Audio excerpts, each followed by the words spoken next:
Hola, bienvenidos. En los últimos videos de esta larga e indefinida serie de videos que tratan de todo y a veces de casi nada, estuve mencionando una reflexión acerca de la teoría de las transformaciones canónicas en la electrodinámica. Eso me causaba perplejidad porque cuando son introducidas, de la manera en cómo son introducidas en muchos libros de texto, lo único que pueden causar es sorpresa. Cuando nos habituamos a ellas dejamos de preguntarnos, pero nunca hay que dejar de preguntarnos qué son o qué significan realmente esas cosas que se denominan transformaciones de norma electrodinámica. Para poder responder esa pregunta, para disolver la perplejidad o al menos aliviarla, se debe construir una teoría racional en donde a través de conceptos se explique, eso es lo que está uno buscando, cuando uno tiene una perplejidad, esa perplejidad se disuelve a través de una teoría racional, una teoría en la que un conjunto de conceptos nos logren llegar a explicar qué es aquello que nos está causando perplejidad. Bien, pero así como nos causan perplejidad las teorías que encontramos en los libros de ciencia, también nos causan perplejidad y quizá una más honda perplejidad aquello que encontramos en los libros de poesía, de literatura. En esta ocasión voy a comentar dos poemas que vienen en este libro que se titula Adiós al siglo XX de Eugenio Montejo. Este libro, Adiós al siglo XX, es un libro editado por la editorial Ay María, Ediciones Ay María, que seguramente ya desapareció, pues era una editorial venezolana, en 1992, antes de que llegara Chávez al poder y todos los venezolanos se volvieran felices. Entonces, en este libro hay dos poemas que me han causado cierta perplejidad y son los que quiero mencionar ahora. Los voy a leer y después voy a hacer algunos comentarios que trataré de que sean lo menos subjetivos posibles al respecto. Lo menos subjetivos, es decir, tratar de eliminar mucho de mi propia subjetividad, únicamente tratando de dejar esa perplejidad para que sea disuelta por un conjunto de conceptos o para que quede explicada por un conjunto de conceptos racionales. Y voy a tratar de introducir esos conceptos. Bien, entonces, los poemas se titulan Adiós al siglo XX, viene en la página 11, y el otro poema que quiero leer se titula El Inocente, que viene en la página 16.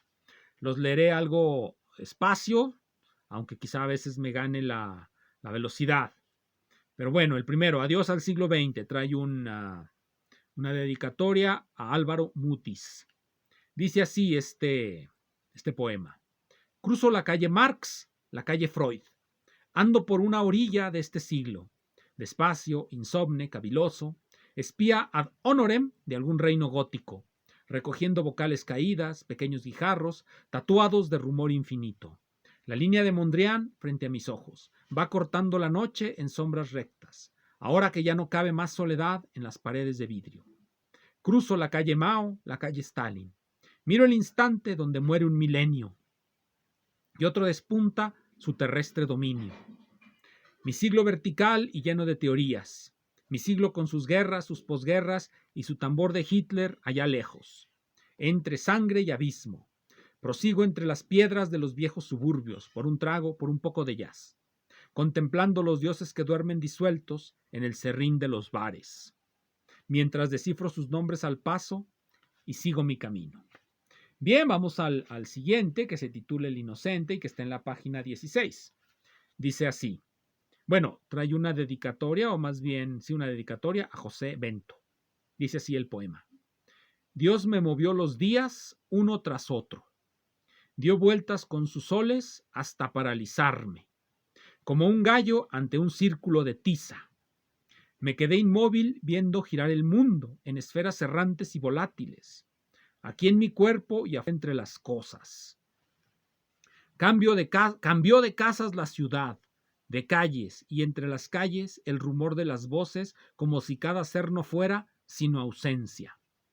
Mudó mi rostro, el tiempo de mi rostro, pero continué impávido en el centro, con el desamparo de una estatua que ignora las grietas de sus piedras. Jamás di un paso.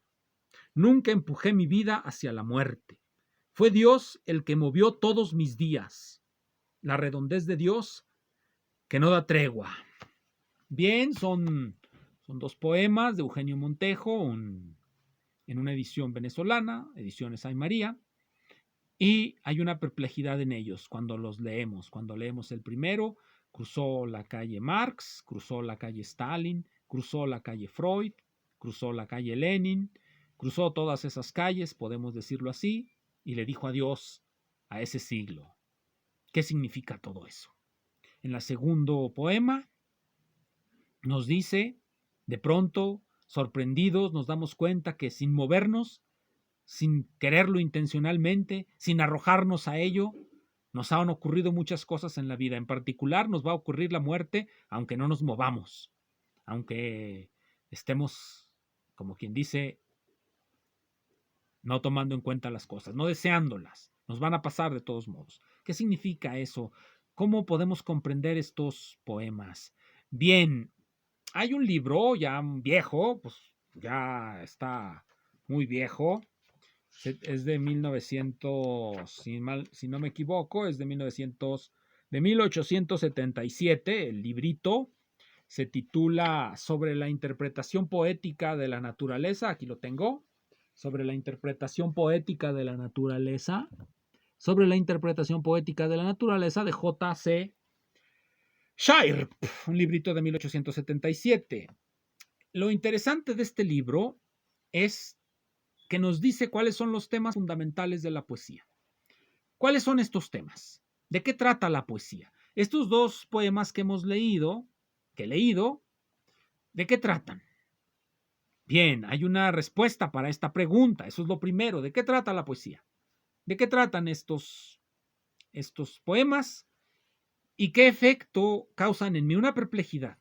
Una perplejidad. A veces se dice la poesía llama a nuestras emociones, pero sobre todo, esas emociones están entremezcladas con nuestra razón, con nuestra capacidad de raciocinio, que es de donde surge esa perplejidad y que nos preguntamos, aparte de esa sensación que nos dan los poemas, sea cual sea la sensación, ¿qué significan?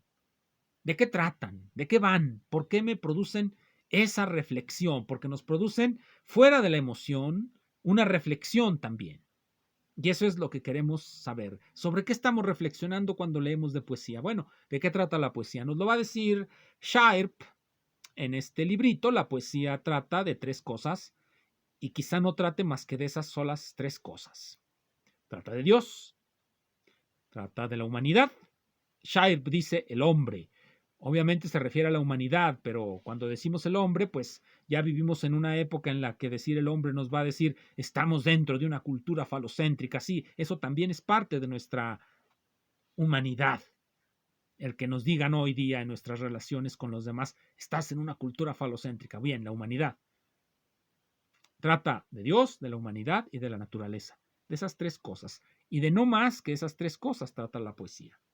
Ahora bien, estos 3 conceptos los vamos a considerar irreductibles los únicos a los otros. Dios no se reduce al hombre, el hombre no se reduce a Dios, la naturaleza no se reduce a Dios no se reduce a la naturaleza y por supuesto el hombre no es naturaleza ni es divinidad.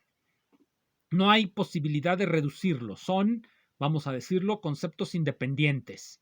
Aunque por supuesto sabemos de muchas tesis filosóficas, de muchas teorías que reducen a Dios al hombre o al hombre a Dios, o que reducen a Dios a la naturaleza, o a la naturaleza a Dios, y así sucesivamente. Hacen ese tipo de reducciones.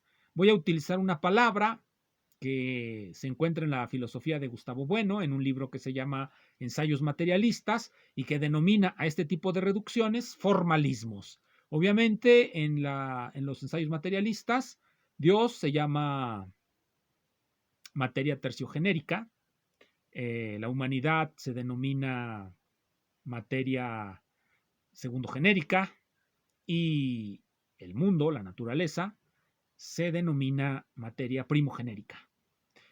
Pero no voy a abundar sobre qué tanto se pueden hacer estas identificaciones.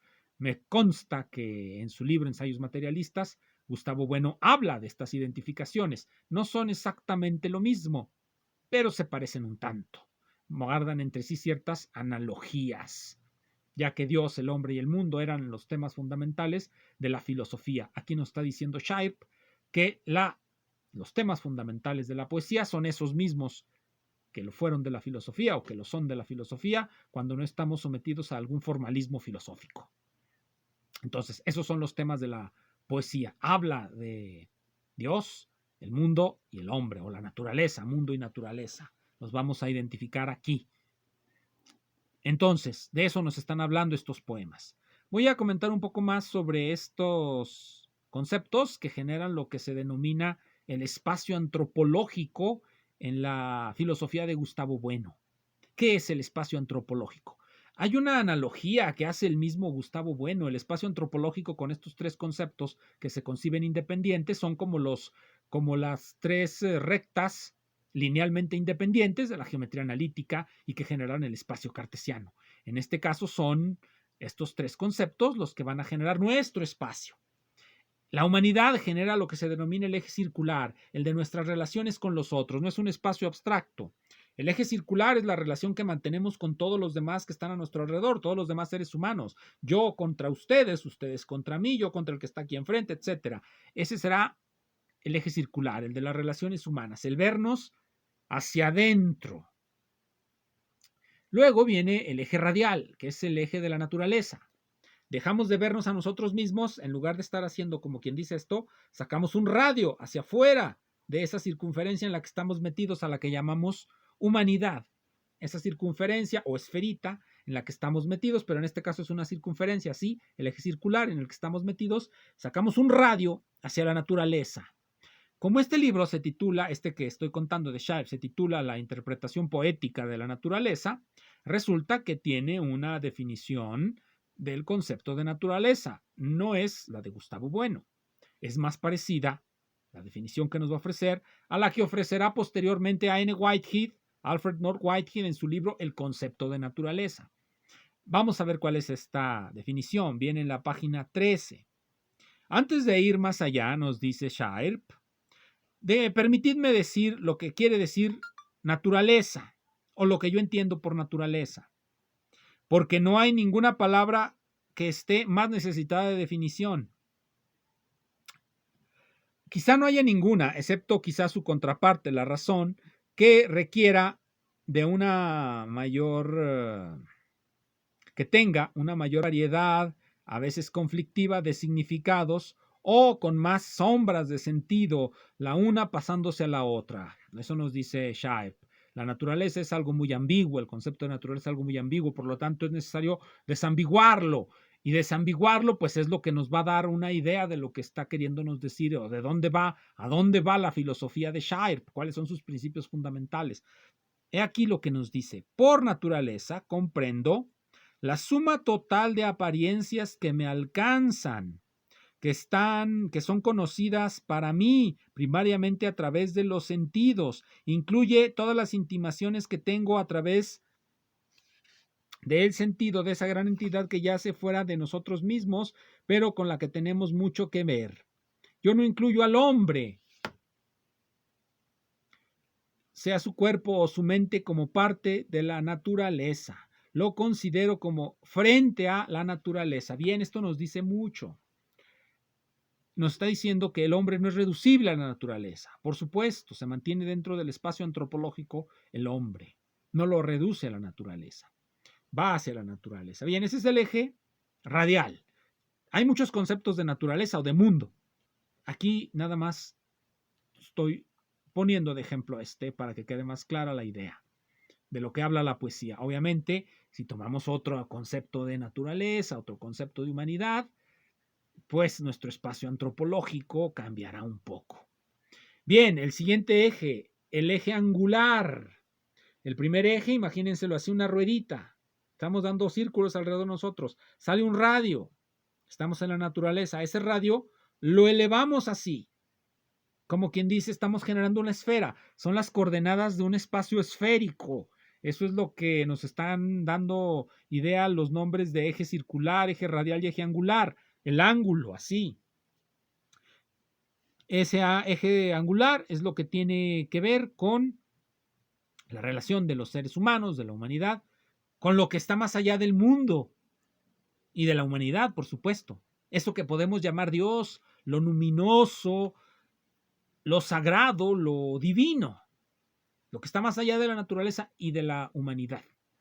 A eso le llamamos eje angular.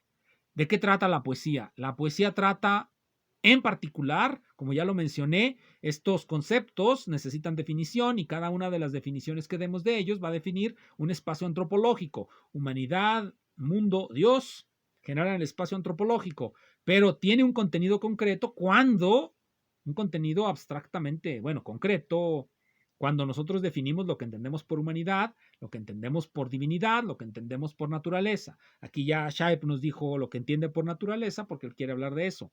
Entonces, en nuestro espacio antropológico está inmersa la poesía.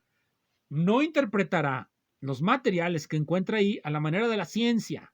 La poesía no interpreta los materiales como los interpretaría la ciencia. Los interpreta de otra manera. ¿De cuál? Bien, Shaib nos dice, también es una forma de comprensión racional de esas cosas con las que nos encontramos, de nuestra experiencia con los seres humanos, de nuestra experiencia con la naturaleza y de nuestra experiencia con lo divino, es de lo que nos va a hablar la poesía, no al modo de la ciencia, sino de otro modo, pero también racional. Eso nos lo dice Shaib, de hecho lo enfatiza mucho. De hecho aquí quiero leer algo que nos dice, yo quisiera decir lo siguiente. Si la poesía no es verdad, si no tiene un fundamento real en la naturaleza de las cosas, si la genuina poesía no es tan verdadera forma de pensar como cualquier otra, incluso una de las más grandes formas del pensamiento humano, entonces yo no recomendaría a nadie que desperdicie su tiempo en ello. Es decir, si la poesía no es racional, si la poesía no tiene que ver con la experiencia y con el conocimiento humano, no vale la pena. Bien, ya con estas iluminaciones, volvamos un poco a estos poemas. ¿De qué nos habla ese Adiós al siglo XX? ¿Dónde lo quisiéramos ubicar? ¿En dónde quedaría?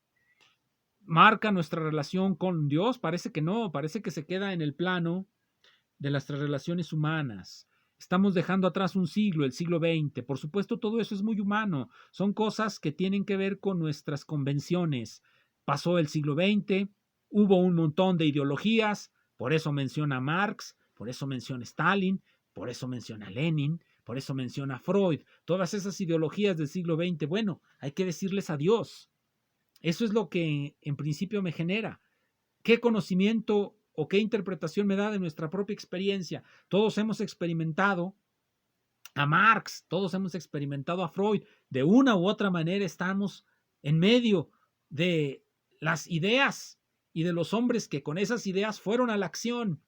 La poesía, obviamente, solamente en las vanguardias, solamente Marinetti, solamente algunos vanguardistas, realmente quisieron hacer de la poesía una manera de transformar radicalmente nuestra forma de vida, porque pues prácticamente creían que era como una ciencia, porque solamente con la ciencia podemos trastornar nuestra forma de vida. Pero bueno, esos vanguardistas lo quisieron hacer. Pero bien, entonces de eso nos habla esta primera poesía de Montejo, Adiós al siglo XX, adiós a esas ideologías ya caducas, ya demostradas como vacías. Pero bueno, lo que nos dice es que a pesar de todo queda un lastre, un lastre. Ahí estamos, todavía creyendo en aquellos, aunque ya lo más seguro es que debamos dejarlos atrás. Habla pues estamos dentro del eje circular de nuestras relaciones humanas, de cómo concebimos que debe ser la sociedad humana. Que los pobres primero, que los pobres después, que los ricos nos roban, bla, bla, bla. Bien, al siguiente poema, ¿de qué trata? En la medida en que nos habla de la muerte, de que nos menciona a Dios, nos dice de qué trata. Trata de nuestra relación con eso que ya no está en la naturaleza y que quizá tampoco esté ya en nuestras relaciones humanas, la muerte, nuestra relación con lo que está más allá. Yo, aunque no quiera, tengo que enfrentarme a eso, aunque no me mueva, porque eso no tiene que ver con mi movimiento, no tiene que ver con este mundo. Me voy a morir, independientemente de lo que haga o no haga, de lo bueno que sea o de lo malo que sea, me voy a morir, me voy a tener que enfrentar a eso. Allá me está llevando Dios, dice la poesía, lo luminoso, mi relación con el eje angular. Nos vemos. Disfruten. Gracias.